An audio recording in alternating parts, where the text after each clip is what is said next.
Hello everyone, good morning all of you. संस्कार उच्च माध्यमिक विद्यालय बड़ाव की ऑनलाइन क्लासेस में आप सभी का एक बार फिर से स्वागत है।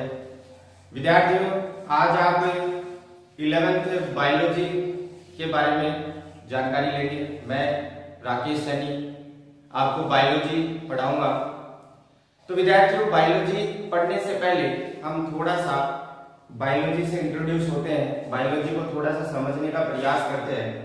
क्योंकि कई बार क्या होता है विद्यार्थी, जैसे ही हम 10th से 11th में आते हैं, हमारे सामने दो बाधाएं आती है कि मैं अब कौन सा सब्जेक्ट चूज करूं। और अगर आप साइंस चूज करते हो तो भी आपके सामने दो रास्ते आ जाते हैं कि मैं बायोलॉजी लूं या मैथ लूं। तो आपने बायोलॉजी को चूज किया है, आपने अपने माइंड में सेट कर लिया होगा कि मुझे भविष्य में क्या करना है या बायोलॉजी का भविष्य आगे क्या है। ये चीज आपने सोच समझ के ही आपने जो फैसला लिया है 11th के अंदर बायोलॉजी लेने का, बहुत बहुत स्वागत है आपका। मैं आपको विद्यार्थियों 11th बायोलॉजी की जो बेसिक जानकारी है, बेसिक जो उसका इंट्रोडक्शन है, वो आपको 10th क्लास से थोड़ा सा रिलेट करके समझाऊंगा। और अपनी डेली लाइफ के अंदर हम जो साइंस के कुछ जैविक जो क्रियाएं हैं वो करते हैं, वो किस तरीके से हम कर जाते हैं हमें पता भी नहीं चलता कि हमें साइंस आती है। हम बस अपने मन के अंदर थोड़ा सा सोच लेते हैं कि नहीं, ये चीज थोड़ी साइंस के अंदर है। लेकिन एक्चुअल में अगर हम देखें तो हम सोने से लेकर उठने तक जितने भी कार्य करते हैं सारे दिन में, वो सारी की सारी साइंस है। तो विद्यार्थियों, ज्यादा समय ना लिए बिना मैं शुरू करता हूं आज का अपना पहला टॉपिक। 11th बायोलॉजी का पहला टॉपिक है कि बायोलॉजी को इंट्रोड्यूस करना है कि बायोलॉजी आखिर है क्या। तो विद्यार्थियों, आपने 10th क्लास तक साइंस पढ़ी है। साइंस के बारे में आपने उसकी परिभाषा में ये पढ़ा भी होगा कि विज्ञान होती क्या है। प्रकृति का क्रमबद्ध, सुव्यवस्थित और प्रयोगों द्वारा प्रमाणित ज्ञान ही क्या कहलाता है, विज्ञान कहलाता है। तो विद्यार्थियों, विज्ञान आज का सब्जेक्ट नहीं है, विज्ञान प्राचीन काल से चला आ रहा है। अगर मैं प्राचीन काल से इसको थोड़ा सा जोड़ूं, रिलेट करने का प्रयास करूं, तो आप जान सकते हैं कि आपने रामायण महाभारत देखी होगी, या आपने सामाजिक विज्ञान के अंदर कुछ जो टॉपिक है, लड़ाइयां जो पहले के हुई है, लड़ाइयां, महायुद्ध जो हुए थे, या जो छोटे छोटे युद्ध हुआ करते थे राज्यों के बीच में, उन युद्धों के दौरान जब सैनिक घायल हुआ करते थे, तो आपने देखा होगा उस समय क्या आज के जैसी चिकित्सा व्यवस्था थी? नहीं थी। तो उनका इलाज कैसे होता था? अगर आपने रामायण देखी है तो उस रामायण में भी आप देख सकते हैं कि जब लक्ष्मण जी मूर्छित हुए थे तो उनका इलाज किससे हुआ? आपने सबने देखी हुई है, तो आप ये चीज आराम से उसका अंदाजा लगा सकते हैं कि संजीवन बूटी लाई गई थी। हनुमान जी के द्वारा क्या लाई गई थी? संजीवन बूटी लाई गई थी। क्या वो किसी मेडिकल से लेके आए थे? क्या वो संजीवन बूटी किसी मेडिकल पे उपलब्ध थी? नहीं थी।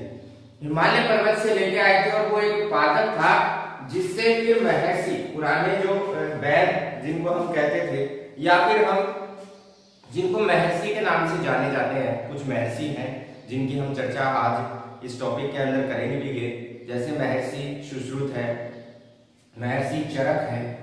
इन्होंने जीव विज्ञान के क्षेत्र में अपना बहुत बड़ा योगदान दिया है।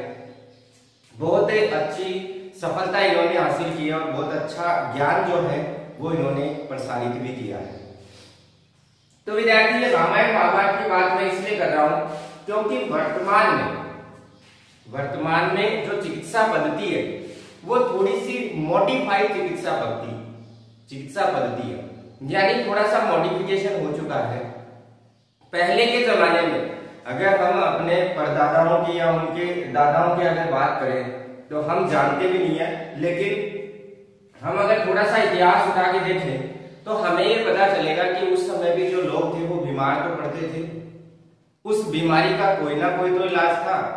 पहले और आज की अगर तुलना की जाए तो हम बड़ी आसानी से समझ सकते हैं कि ये जो विज्ञान हम आज पढ़ रहे हैं, वो विज्ञान या वो बायोलॉजी या जीव विज्ञान जो है वो प्राचीन काल में भी थी।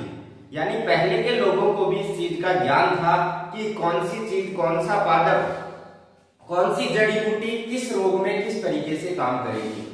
वर्तमान में रसायन विज्ञान जो है उसकी सहायता से कुछ नए आविष्कार किए गए और नई नई जो ये टैबलेट वगैरह हैं इनका निर्माण हुआ। नई नई टैबलेटों का निर्माण होने के दौरान जो विभिन्न प्रकार की बीमारियां थी उनसे लड़ने की रोग प्रतिरोधक क्षमताएं उत्पन्न की गई।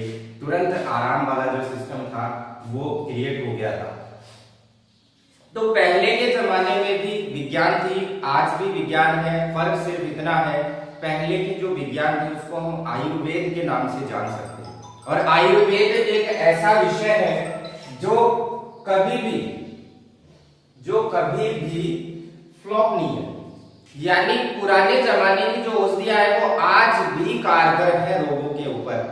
आज भी आपकी ये इंग्लिश दवाइयां फेल हो सकती है, लेकिन उस समय की जो आयुर्वेदिक जड़ी बूटियां हैं वो जड़ी बूटियां आज भी उस रोग को जड़ से खत्म कर सकती हैं। ये तो विद्यार्थियों की प्राचीन और आज की कुछ बातें जिनको हमें कोरिलेट करना है।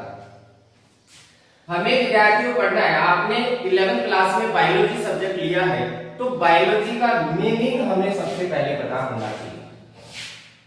हमने बायोलॉजी जो सब्जेक्ट लिया है, ये बायोलॉजी शब्द इसका मतलब तो हिंदी अर्थ की अगर मैं बात करूं तो जीव विज्ञान इसको हिंदी में कहते हैं। अब जीव का मतलब आपको पता है कि जीव उसको हम जीवित जीव उसको कहते हैं जिसके अंदर सजीवता के लक्षण पाए जाते हैं। और हमने ये छोटी कक्षाओं में पढ़ा है कि हम सजीव किसको कहते हैं। सजीव कौन होता है? सजीव वो होता है जिसमें गति हो, यानी कि गमन हो। सजीव वो होता है जो श्वसन करता हो। सजीव वो होता है जो पाचन करता हो। सजीव वो होता है जो उत्सर्जन करता हो। सजीव वो है जो उद्दीपन के प्रति क्रिया दर्शाता हो। उद्दीपन की प्रतिक्रिया दर्शाता है वो सजीव है। सजीव वो है जिसमें उपापचयी क्रियाएं पाई जाती है। क्या पाई जाती है? उपापचयी क्रियाएं। उपापचयी क्रियाओं से मतलब आप समझ गए होंगे, पाचन से रिलेटेड जो जैविक क्रियाएं वो है। सजीव वो है जो जनन करता हो, अपने समान संतति उत्पन्न करने की क्षमता रखता हो। और लास्ट में मैं ये कह सकता हूं सजीव वो है जो वृद्धि करता हो। ये सारे के सारे पॉइंट एक साथ जिस भी जीव के अंदर पाए जा रहे हैं उसको हम क्या कह देंगे? सजीव कह देंगे। और हमें इन्हीं सजीवों का अध्ययन करना है विज्ञान की किस शाखा के अंदर? बायोलॉजी के अंदर। बायोलॉजी में हम इस पृथ्वी पर पाए जाने वाले जितने भी जीव हैं, चाहे वो पादप हो, चाहे वो जंतु हो, चाहे छोटी से छोटी चींटी हो, चाहे बड़े से बड़ा हाथी या ब्लू व्हेल हो, हमें उन सब का अध्ययन किसके अंतर्गत करना पड़ता है? हम उन सब का अध्ययन करते हैं किसमें? जीव विज्ञान। नाम से पता चल रहा है विज्ञान की वो शाखा जिसमें जीव जंतुओं का क्या किया जाता है? अध्ययन किया जाता है। वो क्या कहलाती है? बायोलॉजी कहलाती है।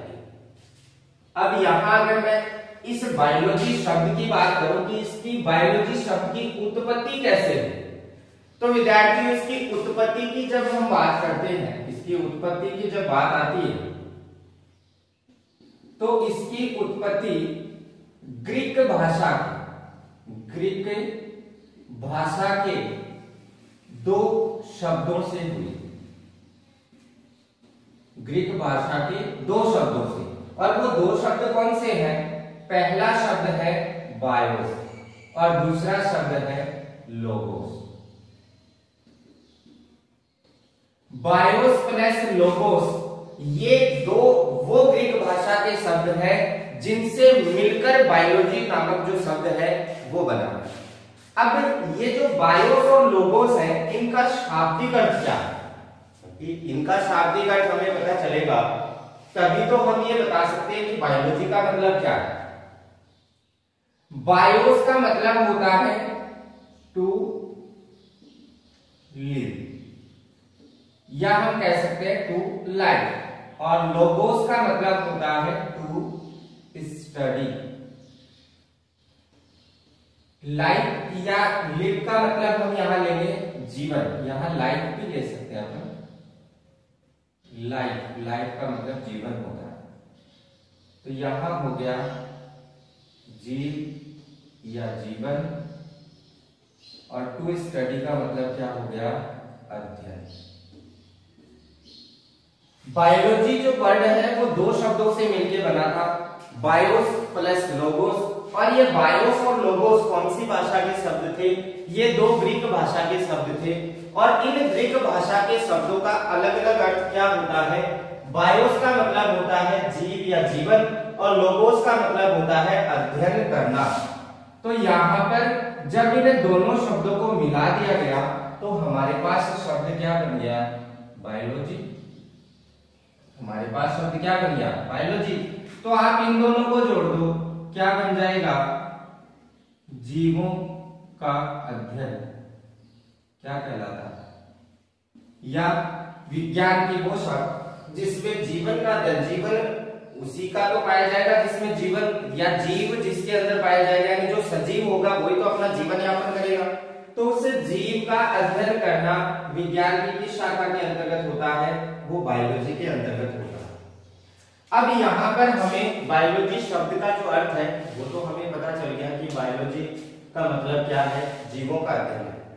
अब विद्यार्थियों सोचने वाली बात यह है कि इस पृथ्वी पर बहुत से ऐसे जीव हैं जो सजीव की श्रेणी के अंतर्गत आते हैं, यानी जिनको हम क्या मानते हैं, सजीव मानते हैं। तो क्या उन सभी का एक साथ एक ही ब्रांच या एक ही शाखा के अंदर अध्ययन करना संभव है? क्या हम इस पृथ्वी पर उपस्थित जितने भी जंतु हैं उन सबको एक समूह में रखकर क्या उनका अध्ययन कर सकते हैं? नहीं कर सकते। विद्यार्थियों ये वही बात हो गई कि अगर हम एक ही विषय में सारे काम कर पाते तो हमें अलग अलग कॉपियों की आवश्यकता नहीं पड़ती। हमें उसके अध्ययन को आसानी से और सरलता से समझने के लिए हमें उसका डिवाइडेशन या उसका विभाजन करना पड़ेगा, हमें उसे बांटना पड़ेगा। जैसे बायोलॉजी में हम क्या कर रहे हैं कि जीवों का अध्ययन कर रहे हैं। बायोलॉजी का मतलब क्या है, जीवों का अध्ययन करना। तो इस पृथ्वी पर तो जीव बहुत सारे हैं। अब उन जीवों का अध्ययन एक साथ न करके इस बायोलॉजी की ब्रांच बना दी गई दो।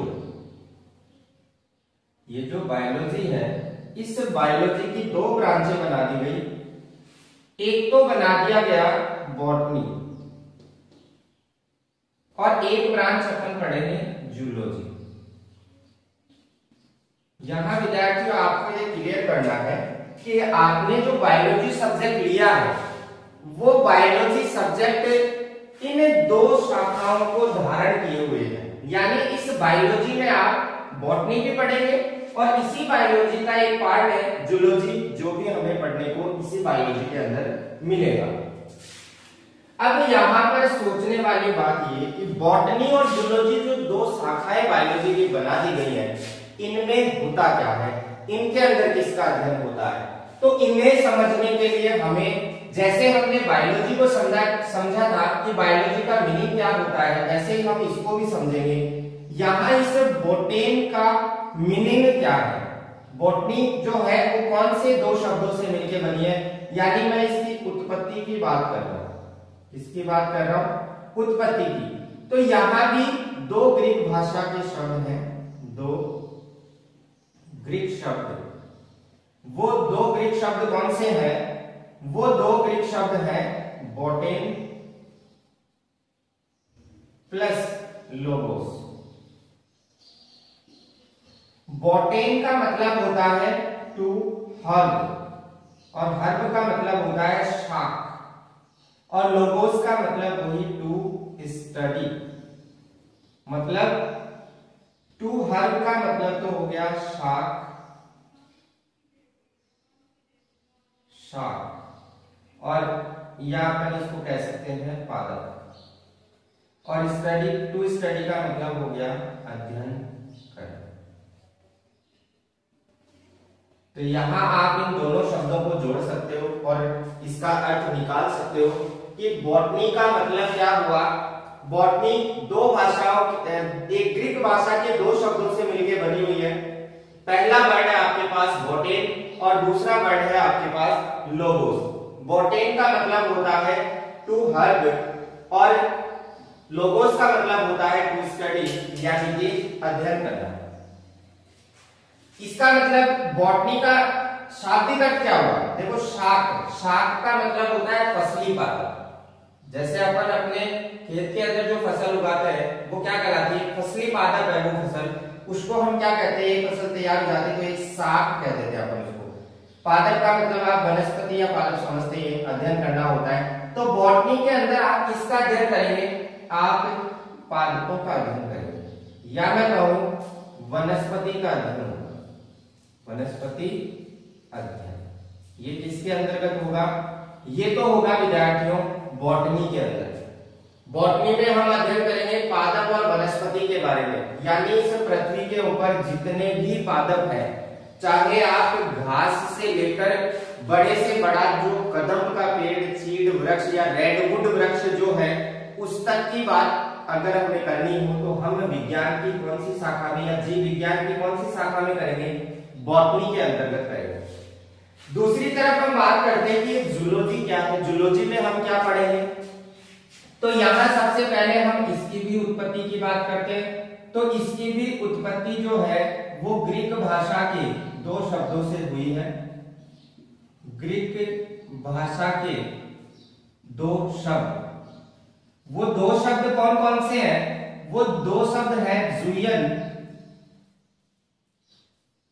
जुयन प्लस लोगोस। जुयन का मतलब होता है एनिमल और लोगोस का मतलब वही टू स्टडी। और एनिमल का मतलब सीधा सा है जंतु, या हम इसको कह सकते हैं प्राणी। और टू स्टडी का मतलब है अध्ययन।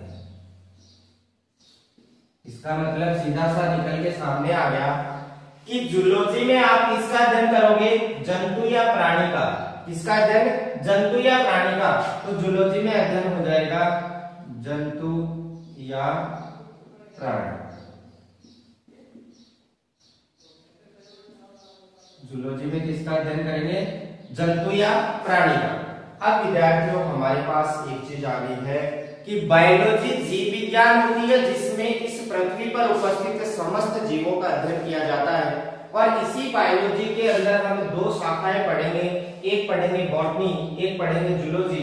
बॉटनी के अंदर हम समस्त पादपों का अध्ययन करेंगे और जूलॉजी के अंदर हम जंतुओं का अध्ययन करेंगे, यानी प्राणियों का अध्ययन करेंगे।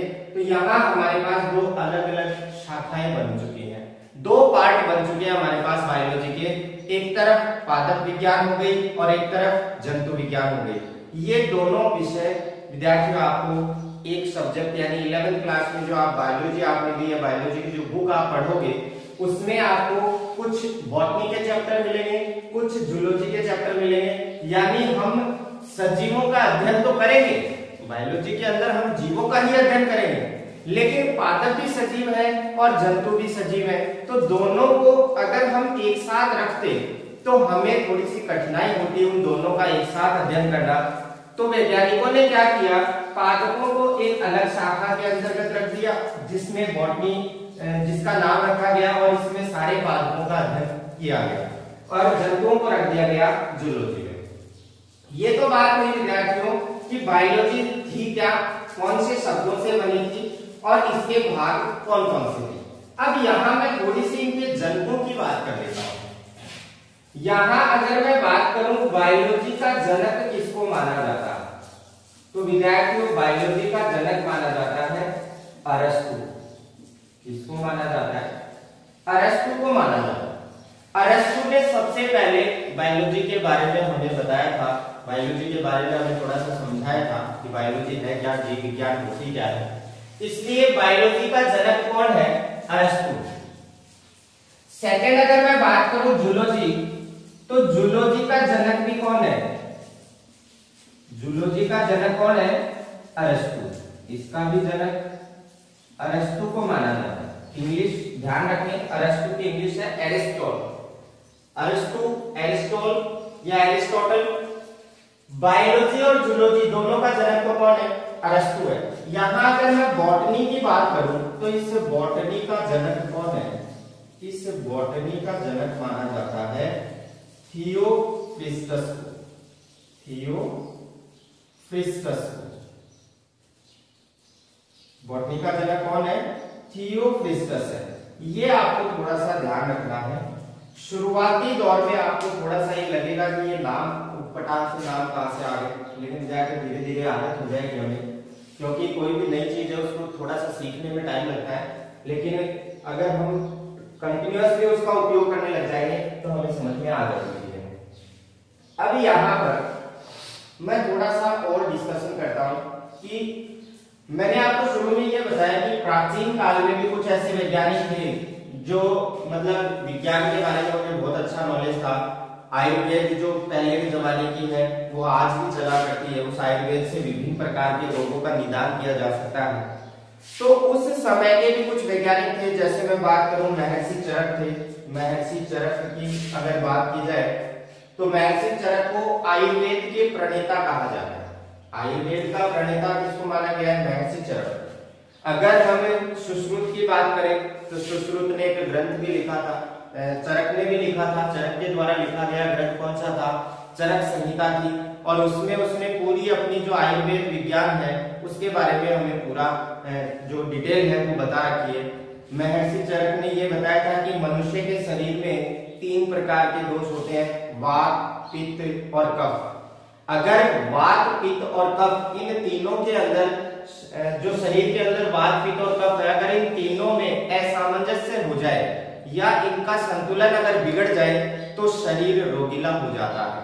चाहे वात कम या ज्यादा हो जाए, पित्त कम या ज्यादा हो जाए, या फिर कफ कम या ज्यादा हो जाए, इन तीनों की कमी या अधिकता से शरीर का असंतुलन उत्पन्न हो जाता है और शरीर किसी ना किसी बीमारी से ग्रसित हो जाता है। तो इस प्रकार की कुछ ज्ञानपूर्वक जो बातें थी वो पहले के जमाने में भी इन महर्षियों के द्वारा बताई गई थी। ऐसे बहुत से वैज्ञानिक हैं जिनको हम बारी बारी से डिस्कस करेंगे। यहाँ इस बॉटनी की अगर मैं बात करूं, जूलॉजी की थोड़ी सी चर्चा मैं और करता हूं।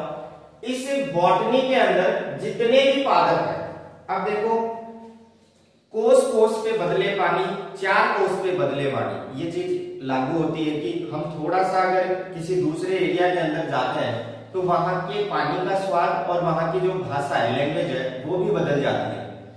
यहाँ बॉटनी के अंदर हम अध्ययन कर रहे हैं पादपों का। तो पादप जो है वो पूरे विश्व में या इस प्रकृति में हर जगह फैले हुए हैं, और हर जगह हर टाइप के पादप। कोई जरूरी नहीं है कि उस पादप को हम अपनी भाषा में जिस नाम से पुकार रहे हैं, अदर जगह या अदर किसी स्टेट में, अदर किसी नेशन के अंदर उस भाषा में या हमारी भाषा में हम जिस पादप को जो नाम दे रहे हैं उस पादप को वो लोग भी अपनी भाषा में वही नाम दें, ये जरूरी नहीं है। तो ऐसी कुछ समस्याएं थी कि अगर हम समस्त जीवों को एक ही नाम से ना जाने तो क्या होगा। तो देखो, जैसे मैं एक छोटा सा एग्जांपल लेता हूं कि हम बाजार गए और बाजार जाने के दौरान हम जब सब्जी वाले की दुकान पे गए, हमने कहा कि भाई 1 किलो आलू दे। अब आपको पता है आलू क्या होता है और उस दुकान वाले को पता है कि आलू क्या होता है, आपने बताया, उसने दे दिया। लेकिन मानो कि आप किसी फॉरेनर कंट्री के अंदर गए, वहां अंग्रेज थे, आपको अंग्रेजी थोड़ी कम आती है, आप सब्जी लाने के लिए गए दुकान पे और आपने कहा कि भाई 1 किलो आलू दो। अब मान लो कि वो आलू शब्द को नहीं समझ पाया, तो आप क्या प्रयास करेंगे? आपका प्रयास रहेगा कि मैं उस आलू की क्या बोलूं, इंग्लिश बोलूं, ताकि इसको समझ में आए, क्योंकि वो अंग्रेज था। आपने उसका इंग्लिश नाम लिया, वो समझ गया और आपको उसने क्या दे दिए, आलू दे दिए। आपने अपनी भाषा में बोला और फिर उसको आपने इंग्लिश में कन्वर्ट करके बोला, तब जाके वो समझा। आप मान लो कि ऐसे किसी ऐसी जगह चले गए जहां की भाषा और भी अलग है। अब वहां आप कैसे समझाओगे कि मैं किस चीज की बात कर रहा हूं? जैसे अब आप वहां पर जाके ये कह रहे हो कि आलू दे, वो आलू का मतलब समझ ही नहीं रहे। आप बार बार कह रहे हो उसको कि यार ये दे ये दे ये दे, अब वो जो बोल रहा है वो आपके समझ में नहीं आ रहा, आप जो बोल रहे हो वो उसके समझ में नहीं आ रहा, तो क्या आप वहां पर वार्तालाप कर पाओगे? नहीं कर पाएंगे। ऐसी बहुत सी समस्याएं आएंगी। तो ऐसी समस्याओं का निजात पाने के लिए क्या किया गया? 2 समितियां बनाई गई, और वो 2 समितियां कौन सी बनाई गई? एक तो बनाई गई ICBN और एक बनाई गई ICZN। ये 2 जो समितियां बनाई गई थी, इन दोनों को अलग अलग काम दिया गया। ICBN के अंदर क्या हुआ? ICBN इस पृथ्वी पर जितने भी पादप हैं उन सारे पादपों को एक वानस्पतिक नाम देने का काम करती है। यानी इसके द्वारा पृथ्वी पर जितने भी पादप हैं उन पादपों को एक ऐसा वैज्ञानिक नाम दिया गया, एक ऐसा वानस्पतिक नाम दिया गया जिससे कि पूरे विश्व में उसे पहचाना जा सके। जैसे अगर मैं बात करूं अपने बेसिकली आम की बात कर लेते हैं। आम का वानस्पतिक नाम रखा गया मैंजीफेरा इंडिका। क्या नाम रखा गया? Mangifera indica. अब आप इस मैंजीफेरा इंडिका नाम को विश्व के किसी भी कोने में जाके अगर बोलोगे तो वहां का वो व्यक्ति जो है वो आसानी से समझ जाएगा कि आप किसकी बात कर रहे हो। आपको एक्सप्लेन करने की आवश्यकता वहां नहीं पड़ेगी। तो ये इस आम का एक वानस्पतिक नाम हो गया, एक पॉपुलर बॉटनिकल नेम हो गया कि जिससे उसे पूरे विश्व के अंदर जाना जाता है। जैसे अगर मैं बात करूं, ये तो एक पादप था, आम का पेड़ पादप वनस्पति के अंदर आता है। अगर हम बात करें मानव की, हम अपनी खुद की बात करते हैं, तो मानव का वैज्ञानिक नाम होता है होमो सेपियंस सेपियंस। होमो सेपियंस सेपियंस होता है। अब आप होमो सेपियंस सेपियंस के नाम से अगर बोलोगे तो आपको उस व्यक्ति का नाम लेने की या उसका अदर जो एक्सप्लेनेशन है वो करने की आपको आवश्यकता नहीं पड़ेगी। वो समझ जाएंगे कि आप किसकी बात कर रहे हो। ऐसे ही बहुत सारे ऐसे पादप और बहुत सारे ऐसे जंतु हैं जिनका अलग अलग नाम है। अपनी सामान्य भाषाओं के अंदर अलग अलग जगह पर उसको अलग अलग नाम से जानते हैं, लेकिन विज्ञान की भाषा में उसका सिर्फ एक ही नाम है और उस एक नाम से ही उसे पूरे विश्व के अंदर जाना जाता है। जैसे अपन कौवे की ही बात कर लें, हम अपनी भाषा में अगर हम अपनी राजस्थानी या मारवाड़ी जो भाषा है उसमें अगर हम कौवे की बात करें तो हम गाँव के अंदर क्या कहते हैं? कौवे को कागला कहते हैं। क्या कहते हैं? कागला। अब मान लो कि कोई फॉरेनर घूमने के लिए आया और उसने उस कौवे को देख लिया और आपसे वो पूछ रहा है ये क्या है, तो आप उसको क्या कहोगे? आप नॉर्मली जो आप लैंग्वेज काम में लेते हो उस लैंग्वेज में आप कहोगे ये कागला है, इट इज कागला, इट इज कागला। आप ये कह तो दोगे, लेकिन क्या जरूरी है वो समझ पाए इस चीज को? नहीं समझ पाएगा। आप उसको और समझाने के लिए क्या कहोगे? आप उस कागले की अंग्रेजी बनाओगे। तो अंग्रेजी बना के आपने कहा ओ इट इज क्रो, तो अब आपने क्रो बोला। अब अगर उसको क्रो का मीनिंग आता है तो वो समझ जाएगा कि वो आप किसकी बात कर रहे हो? कौवे की बात कर रहे हो। लेकिन आपके साथ अगर ऐसा एक घटना घटित हो जाए कि वो इस भाषा को भी ना समझ पाए, अब आपको उसके साथ कन्वर्सेशन बढ़ाना है, आपका जो संप्रेषण है, बातचीत करने का जो तरीका उसको और बढ़ाना है, तो आपको क्या करना पड़ेगा? उस कौवे का वैज्ञानिक नाम आपको बताना पड़ेगा। तो अगर कौवे के वैज्ञानिक नाम की बात करूं तो कौवे का, भारतीय कौवे का वैज्ञानिक नाम होता है कॉर्वस स्प्लेंडेंस स्प्लेंडेंस। अगर आप कहोगे कि it is Corvus splendens splendens तो वो समझ जाएगा कि ये इंडियन जो क्रो है या भारतीय जो कौवा है उसकी बात होगी। कौवे अलग अलग जगह पर अगर देखे जाए, अब वहां जाके आप ये कहोगे ओ ये किसका अगला, तो वो आपकी हंसी भी उड़ा सकते हैं क्योंकि वो अपनी भाषा में हम बोलते हैं।